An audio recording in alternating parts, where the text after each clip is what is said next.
¿Qué onda, Spanish students? Welcome to our Pura Buena Onda YouTube channel. My name is Paola, and today I'll be talking about the uses of numbers as pronouns in Spanish. First of all, we use them to replace an understood or omitted noun, indicating the exact number or quantity being expressed. And there's 4 types.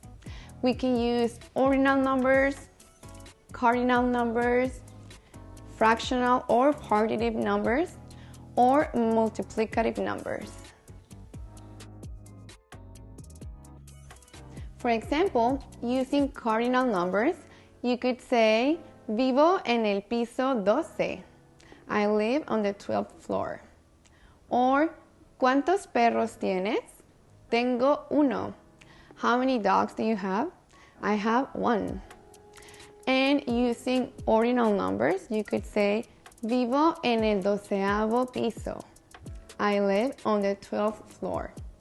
Or, mi hermana tiene el primer libro y yo el segundo. My sister has the first book and I have the second one.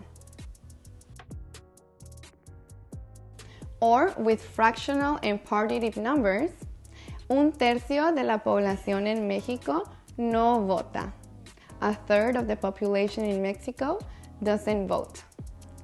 Or multiplicative numbers. Deberías de ganar lo doble con ese trabajo. You should make twice as much with that job. Gracias por vernos. Remember to follow us on our other social media on Instagram and Facebook so you don't miss any of our content. Adiós, nos vemos.